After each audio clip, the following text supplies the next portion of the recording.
Hey Gina, it's Monday, and it's late Monday because I spent my whole day working on my latest storytelling in the machine age essay for Substack, and that I kind of changed tacks in the middle of writing it and realizing in one of those aha moments and realized that the direction I was going was not the direction I wanted to go.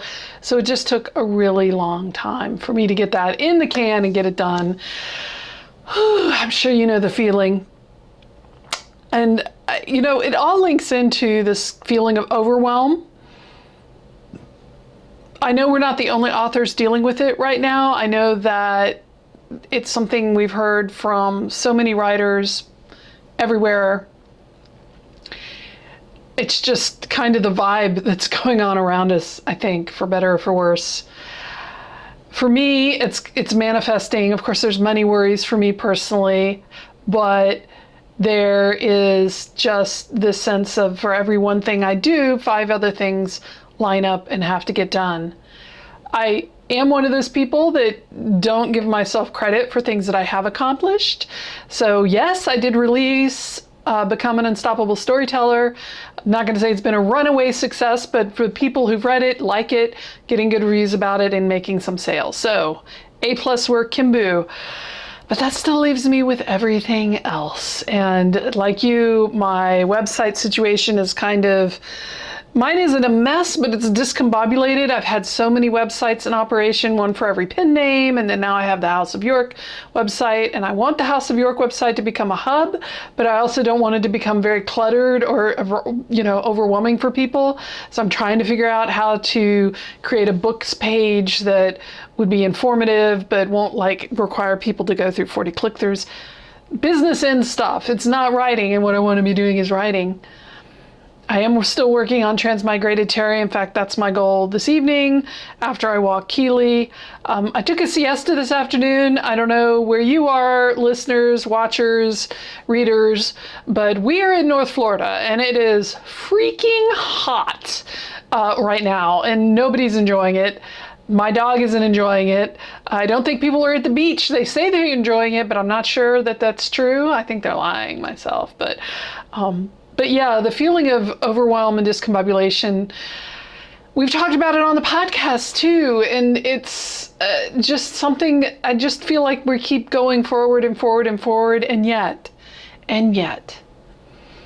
there was that one podcast you talked about where you're 3 feet from gold, like the miner stops when they're just 3 feet from the gold strike, because they feel like they've worked so hard and nothing to show for it. And so they pack up and they go home and they were only 3 feet away. And I feel that that's where I'm at right now in mid-August, just past my 54th birthday, just past my mother's 80th birthday. She died a long time ago, for those who don't know. But yeah, time is passing. Time is a thing, and I don't want to lose it. I don't want to feel like I've just been struggling all this time and not really accomplishing anything. So it's been a struggle Monday. It's Struggle Bus Monday. Get on the bus, folks. We're going to struggle. But I do feel like when I have these moments where I'm talking to you, whether here in the video or the times we get together during the week, that at least I'm not alone. And people might question well, Kim, you and Gina have the podcast together and you guys co-work on Wednesdays and you see each other. As of today, which is Monday, tomorrow we're going to go see Barbie together with our other co-host, Melody.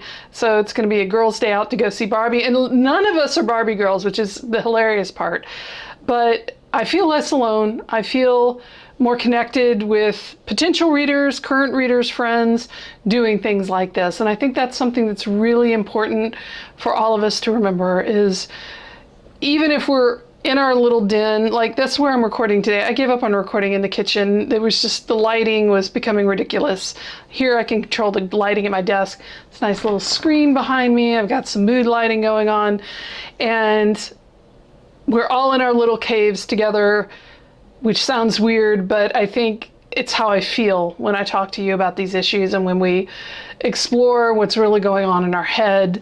And the breakthroughs, like you're finding the postcard collection and you're really getting a grip on your branding, and me writing and releasing Become an Unstoppable Storyteller and talking about serials and getting back into one of my great passions, which is the history of the book and the history of text technology. So all of this feels like it's something bigger than I am, and perhaps that's really what I'm reaching for in all of this as I spin the pedals as quickly as possible.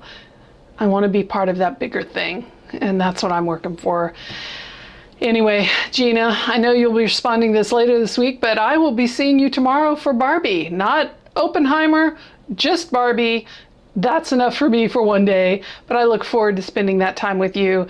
And I guess listeners, watchers, you're going to be curious what we have to say about that, aren't you? I bet you are.